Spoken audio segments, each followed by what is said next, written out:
2022년 7월 14일 목요일 천안광성교회 새벽기도회 시작하겠습니다. 찬송가 415장 찬양하겠습니다.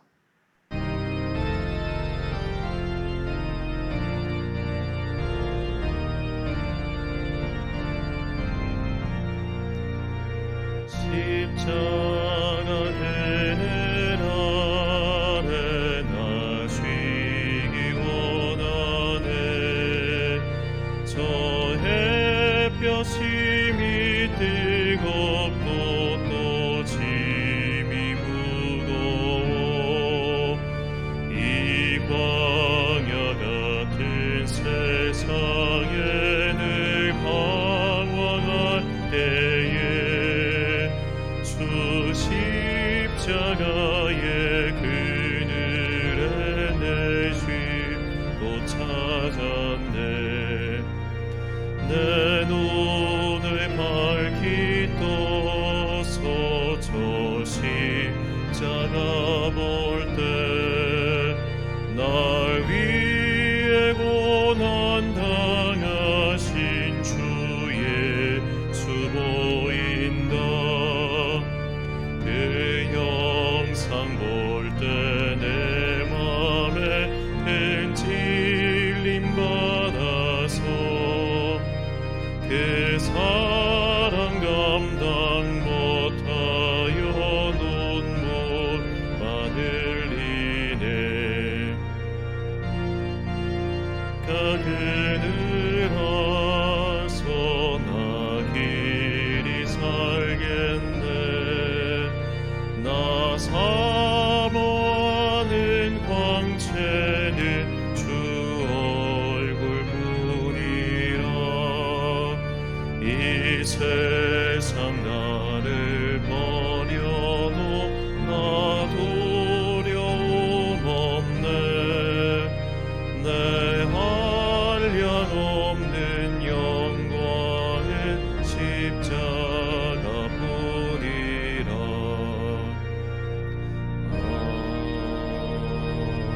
아멘.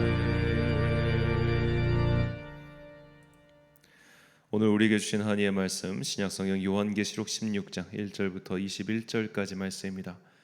요한계시록 16장 1절부터 21절까지의 말씀 이제 봉독하겠습니다. 하나님의 말씀 경청하십시오. 나는 또 성전에서 큰 음성이 울려오는 것을 들었는데 그 음성이 일곱 천사들에게 이르기를 가서 하나님의 진노가 담긴 일곱 대접을 땅에 쏟아라 하였습니다. 그래서 첫째 천사가 나가서 그 대접을 땅에 쏟으니 짐승의 표를 받은 자들과 그 짐승 우상에게 절하는 자들에게 아주 나쁜 종기가 생겼습니다. 둘째 천사가 그 대접을 바다에 쏟으니 바닷물이 죽은 사람의 피처럼 되고 바다에 있는 모든 생물이 죽었습니다. 셋째 천사가 그 대접을 강과 샘물에 쏟으니 물이 피가 되었습니다. 내가 들으니 물을 주관하는 천사가 말하기를 지금도 계시고 전에도 계시던 거룩하신 주님, 이렇게 심판하셨으니 주님은 의로우신 분이십니다. 그들은 성도들과 예언자들의 피를 흘리게 하였으므로 주님께서 그들에게 피를 주어 마시게 하셨습니다. 그들은 그렇게 되어야 마땅합니다 하였습니다. 또 내가 들으니 제단에서 그렇습니다 주의 하나님 전능하신 분 주님의 심판은 참되고 의롭습니다 하는 소리가 울려 나왔습니다. 넷째 천사가 그 대접을 해에다 쏟았습니다. 해는 불로 사람을 태우라는 허락을 받았습니다. 그래서 사람들은 몹시 뜨거운 열에 탔습니다. 그러나 그들은 이 재앙을 지배하는 권세를 가지신 하나님의 이름을 모독하였고 회개하지 않았고 하나님께 영광을 돌리지 않았습니다. 다섯째 천사가 그 대접을 짐승의 왕좌에 쏟으니 짐승의 나라가 어두워지고 사람들은 괴로움을 못 이겨서 자기들의 혀를 깨물었습니다. 그들은 아픔과 부스러움 때문에 하늘의 하나님을 모독하였습니다. 그러나 그들은 자기들의 행동을 회개하지 않았습니다. 여섯째 천사가 그 대접을 큰 강 유프라테스에 쏟으니 강물이 말라버려서 해 돋는 곳에서 오는 왕들의 길이 마련되었습니다. 나는 또 용의 입과 짐승의 입과 거짓 예언자의 입에서 개구리와 같이 생긴 더러운 영 셋이 나오는 것을 보았습니다. 여섯째 천사가 그 대접을 큰 강 유프라테스에 쏟으니 강물이 말라버려서 그들은 귀신의 영으로서 기이한 일을 행하면서 온 세계의 왕들을 찾아 돌아다니는데 그것은 전능하신 하나님의 큰 날에 일어날 전쟁에 대비하여 왕들을 모으려고 하는 것입니다. 보아라, 내가 도둑처럼 올 것이다. 깨어 있어서 자기 옷을 갖추어 입고 벌거벗은 몸으로 돌아다니지 않으며 자기의 부끄러운 데를 남에게 보이지 않는 사람은 복이 있다. 그 세 영은 히브리 말로 아마겟돈이라고 하는 곳으로 왕들을 모았습니다. 일곱째 천사가 그 대접을 공중에 쏟으니 성전에서 보좌로부터 다 되었다 하는 큰 음성이 울려 나왔습니다. 또 번개가 치고 음성들이 나고 천둥이 울리고 큰 지진이 일어났는데 이런 큰 지진은 사람이 땅 위에 생겨난 뒤로 일찍이 없었던 것입니다. 그리고 그 큰 도시가 세 조각이 나고 민족들의 도시들도 무너졌습니다. 하나님께서 큰 도시 바빌론을 기억하셔서 하나님의 진노를 나타내는 독한 포도주의 잔을 그 도시에 내리시니 모든 섬들이 사라지고 산들이 자취를 감추었습니다. 그리고 무게가 한 달란트나 되는 큰 우박이 하늘로부터 사람들 위에 떨어지니 사람들은 우박의 재앙이 너무도 심해서 하나님을 모독하였습니다. 아멘. 내가 쓰러진 그곳에서란 제목으로 하나님의 말씀 선포하겠습니다. 오늘 본문에는 그 유명한 아마겟돈이라는 단어가 등장합니다. 아마겟돈은 영화 제목으로 쓰일 만큼 이 계시록에서 매우 유명한 단어 중 하나죠. 보통은 최후의 전쟁, 마지막 싸움 등을 연상케 하는 단어입니다. 이 아마겟돈이라고 한 단어 자체가 좀 독특한 내력이 있습니다. 본문 16절을 다시 읽겠습니다. 새 영이 히브리어로 아마겟돈이라 하는 곳으로 왕들을 모으더라. 자, 본문은 히브리어로 아마겟돈이라는 지명을 소개하죠. 그런데 정확히 이 단어는 히브리어가 아니라 히브리어를 헬라어식으로 그냥 읽은 겁니다. 아마겟돈이라는 음역 또한 영어식 발음이지 헬라어식 발음이 아닙니다. 헬라어로는 하르마게돈이라고 읽어야 됩니다. 하르마게돈은 무깃도의 산이라는 히브리어를 헬라어로 그냥 그러니까 음을 빌려서 읽은 겁니다. 정리하면 아마겟돈은 무깃도라는 산을 정확 지명을 가리킨다고 할 수 있겠죠. 자, 그렇다면 무깃도는 어떤 곳인가? 이곳의 위치는 이스라엘 북쪽인 므낫세 지파의 땅으로 남유다 역사에서는 매우 특별한 사건이 일어난 곳입니다. 유다의 왕 2명이 바로 이 무깃도에서 목숨을 잃었습니다. 자국의 왕이 국외에서 전쟁을 벌이다가 죽은 곳이 바로 무깃도입니다. 첫 번째로 죽은 왕은 아하시아입니다. 그는 아합의 아들 요람을 돕기 위해 이곳에 왔다가 예후의 손에 의해 살해당하고 말았습니다. 열왕기하 9장 27절 말씀입니다. 유다의 왕 아하시아가 이를 보고 정원의 정작길로 도망하니 예후가 그 뒤를 쫓아가며 이르되 그도 병거 가운데서 죽이라 하매 이블라함 가까운 구룹 이탈에서 치니 그가 무깃도까지 도망하여 거기서 죽은지라. 자, 아하시아가 예후에게 죽임을 당한 것은 사실 자승자박입니다. 자기가 잘못해서 죽은 거죠. 아합 왕으로 대표할 수 있는 이 오므리 왕가는 하나님 보시기에 온갖 악을 저지르며 북이스라엘의 타락에 큰 역할을 했던 왕가죠.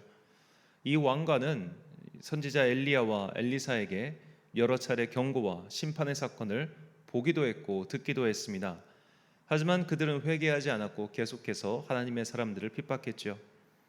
그래서 하나님께서는 예후를 택하시어 아주 잔인하게 그들을 짓밟게 하셨습니다. 아하시아는 그런 하나님의 대적을 돕다가 엉뚱한 것에서 목숨을 잃은 것이죠. 그래서 이런 믿음의 역사로 볼 때 아하시아의 죽음은 사실 아쉬울 것이 별로 없습니다. 그러나 두 번째로 이곳에서 죽은 왕은 남유다 왕국이 이제 끝났구나라는 것을 상징적으로 보여주었습니다. 바로 요시야 왕의 죽음이죠. 열왕기하 23장 29절 말씀입니다. 요시야 당시에 애굽의 왕 바로온 느고가 아수르 왕을 치고자 하여 유브라데 강으로 올라가므로 요시야 왕이 맞서 나갔더니 애굽 왕이 요시야를 무깃도에서 만났을 때에 죽인지라. 자, 요시야는 이집트의 북상을 막기 위해 굳이 국경 바깥까지 나서서 이집트 군대를 요격하려고 했습니다. 아까 지도를 보셔서 아시겠지만 이 무깃도는 북이스라엘의 수도 사마리아보다 더 북쪽에 있어요. 그러니까 남유다가 여기까지 신경 쓸 이유가 없는데 이렇게 이제 이집트의 군대가 이쪽 해안선을 따라서 위로 진격하고 있었단 말입니다. 그러니까 이제 얘네들한테 이렇게 통행을 허락하다 보면 자연스럽게 우리나라가 이렇게 외세에 빈번하게 도로 역할을 해버리겠다. 그러니까 이런 남쪽의 기세를 막기 위해 일부러 요시야가 군대를 이끌고 북으로 가서 무깃도까지 가서 그곳에서 적들을 요격한 거죠. 자, 그래서 이제 그곳에서 그가 죽고 맙니다. 당시 이집트의 왕 느고의 군대는 전쟁에 능한 강군이었죠. 요시야는 그래서 이 전투에서 목숨을 잃고 말았는데 그때 그의 나이가 고작 39살 때 일입니다. 요시야는 여호와 보시기에 정직히 행하였고 다윗의 길에서 벗어나지 않은 선한 왕이었습니다. 매우 드물게 선한 왕이었죠. 남유다의 왕들 중 히스기야와 요시야는 믿음의 관점에서 봤을 때는 최고의 왕이었습니다. 그런데 그 요시야가 외국과의 전쟁에서 허망하게 목숨을 잃고 만 것이죠. 이후 유다는 급격히 쇠락해서 결국 요시야가 죽은 후 20여 년 만에 나라가 망하고 맙니다. 바로 그의 아들 세대에서 일어난 일이죠. 그러니까 요시야의 아들 3명이 왕위에 연달아 오릅니다. 그 정도로 국가가 아주 망해가고 또 혼란했습니다. 이렇게 유대인의 역사에서 무깃도는 패망의 장소였고 쇠망의 전조였습니다. 치욕스러운 패배를 겪은 곳이었고 나라가 망하게 된 결정타를 날린 곳이었습니다. 그런데 지금 이 마지막 전쟁, 그러니까 온 세계의 마지막 전쟁이 벌어지는 장소가 바로 이 무깃도라고 계시록이 예언하고 있는 겁니다. 자, 이 예언을 들은 사람들, 특히 이스라엘 역사를 알고 있던 이들에게 이 지명이 어떻게 다가왔을까요? 과거 우리가 패배한 곳, 너무 크게 패배해서 결국 나라가 망하게 된 결정적 이유를 제시한 곳, 특별히도 다윗의 길에서 벗어나지 않았던 선한 왕, 어쩌면 유다 왕국에게 있어서는 마지막 희망을 걸었던 요시야 왕이 안타깝게도 젊은 나이에 숨진 곳, 그 무깃도에서 악의 세력들이 집결하여 마지막 총력전을 벌인다는 겁니다. 그 슬픔과 패배와 치욕의 장소를 하나님께서 영원한 승리의 장소로 바꾸실 것이다 라는 선언이 바로 이 아마겟돈에 담긴 의미입니다. 자, 이런 전쟁을 우리는 서력전이라고 부르죠. 서력이란 승부에서 이겨 과거의 부끄러움을 씻는 것을 가리킵니다. 자국의 왕이 전쟁에서 패배해 죽은 것은 국가 입장에서는 수치스러운 일이죠. 더구나 그 패배로 인해 나라까지 망하게 되었다면 더더욱 치욕스러운 기억입니다. 하나님께서는 이스라엘 민족이 결정적으로 망했던 그 장소에서 서력전을 펼치게 하신 겁니다. 너희의 부끄러움을 씻어주고 너희의 수치를 내가 없애주겠다라고 당당하게 지금 미래의 약속을 하시는 거죠. 이스라엘 역사 속에서 이런 비슷한 서력전이 일어났던 또 다른 장소가 에벤에셀입니다. 이곳에서 이스라엘은 처음으로 언약궤를 이방 민족에게 뺏겼습니다. 언약궤는 하나님의 임재의 상징이죠. 성막 안에서도 가장 거룩한 장소인 지성소에 있던 물건이었습니다. 오직 제사장만이 만질 수 있었던 그 거룩한 물건들 이방인들에게 빼앗겼으니 이 얼마나 수치스러운 일입니까? 그렇게 패망한 곳에서 사무엘은 이스라엘의 마지막 사사로서 서력전을 승리로 이끌었습니다. 사무엘상 5장 1절과 7장 12절 말씀입니다. 블레셋 사람들이 하나님의 궤를 빼앗아 가지고 에벤에셀부터 아스돗에 이르니라. 사무엘이 돌을 취하여 미스바와 센 사이에 세워 이르되 여호와께서 여기까지 우리를 도우셨다 하고 그 이름을 에벤에셀이라 하니라. 아멘. 자, 가장 수치스러운 패배를 당한 곳에서 하나님께서 다시 이스라엘 민족에게 승리를 주셨습니다. 에벤에셀이란 도움의 돌이라는 뜻입니다. 여기서 돕다라고 번역한 히브리어가 아자르인데 이 구약 성경에서 아자르라는 동사의 주어가 거의 다 하나님입니다. 즉 인간의 힘과 노력으로 승리를 거둔 것이 아니라 온전히 하나님의 도움으로 과거 한 번 크게 망했던 그곳에서 엄청난 대역전의 승리를 거두었다는 믿음의 고백이 바로 이 에벤에셀이라고 하는 지명에 담겨 있는 것이죠. 이런 에벤에셀의 승리가 다시 무깃도에서 반복되는 겁니다. 에벤에셀의 그 치욕스러운 패배보다 훨씬 더 크게 망한 곳에서, 더 크게 패배한 곳에서 하나님께서는 모든 적들을 끌어모아 한 번에 소탕해 버리시는 것이죠. 이것이 아마겟돈의 영적 전쟁의 의미입니다. 우리가 하나님의 편에 서 있을 때 하나님께서는 내가 쓰러진 그곳에서 나를 일으켜 세우십니다. 내가 망한 그곳에서 나를 다시 승리하게 하십니다. 내가 수치를 당한 그곳에서 오히려 영광을 얻게 하십니다. 그러니 우리는 패배와 실수와 잘못에도 불구하고 다시 한번 기회를 주시는 하나님을 굳게 신뢰하고 다시 시작해야 합니다. 하나님께서는 슬픔이 변하여 기쁨과 즐거움과 희락이 되게 만드시는 분이시죠. 그분을 신뢰하며 다시 그분의 길을 걷는 자들을 결코 버리지 않으시고 다시 회복의 기회를 주십니다. 하나님께서는 냉정한 무슨 과거의 왕들이나 그런 지도자들처럼 난 한 번 실패한 놈은 거들떠 보지도 않아. 너 한 번 졌어? 이렇게 크게 패배했어? 너한테 다시 기회 주지 않을 거야. 이런 분이 아니라는 겁니다. 하나님께서는 내가 쓰러진 그곳에서 내가 주님을 부르짖을 때 주님 나를 살려주세요. 나에게 다시 한번 기회를 주세요. 나에게 다시 한번 이 치욕을 서력할 수 있는 기회를 주세요. 라며 주님께 매달릴 때 그들을 외면하지 않으시고 그 아마겟돈의 승리, 그 무기또에서의 최종 역전 승리를 우리에게 선물로 주시는 자비로우신 하나님이십니다. 이 사실을 경험한 시편 기자는 다음과 같이 노래합니다. 시편 30편 11절 말씀입니다. 주께서 나의 슬픔이 변하여 내게 춤이 되게 하시며 나의 베옷을 벗기고 기쁨으로 띠우셨나이다. 아멘. 사랑하는 천안광성교회 성도 여러분, 그리고 이 새벽을 함께 깨우고 계신 귀한 주님의 자녀 여러분, 아마겟돈은 단순히 최후의 전쟁이 벌어지는 그런 특별한 장소를 뜻하는 것만은 아닙니다. 아마겟돈은 희망과 승리와 회복의 약속입니다. 내가 쓰러진 그곳에서 주님께서 나를 강하게 하시고 나를 회복시키시고 내 수치를 치유해 주십니다. 그러므로 우리가 해야 할 유일한 일은 그럼에도 불구하고 항상 주님 곁에 붙어 있는 것입니다. 사람은 누구나 다 잘못을 저지르고 실수를 합니다. 그 실수가 너무나 결정적이어서 회복 불가능해 보일지라도 그래도 주님 곁에 붙어 있으면 하나님께서 일하십니다. 물론 하나님은 정의의 하나님이시기에 죄를 심판하시나 우리를 죽기까지 버려두지 않으시고 도움을 간절히 구하는 우리의 외침을 외면하지 않으시는 자비하신 하나님이시라는 것을 잊지 마십시오. 죄는 3, 4대에 일어나 은혜는 1000대까지 영원히 이르게 하시는 분이 우리가 믿는 하나님입니다. 이 자비하신 주님의 은혜와 그 서력의 날을 소망하며 오늘도 주님 곁에 딱 붙어서 주님의 은총과 자비를 구하는 여러분과 제가 되시길 간절히 축원합니다. 기도하겠습니다. 사랑과 내가 충만하신 아버지 하나님, 오늘 이 하루를 다시 한번 우리에게 선물로 주시니 감사합니다. 무더위와 장마로 인해 참으로 힘든 시기, 또한 경제적인 어려움과 국가적인 어려움으로 인해서 우리는 매우 어려운 올해를 보내고 있습니다. 다시 코로나가 창궐하여 우리의 마음을 불안하게 하고 있습니다.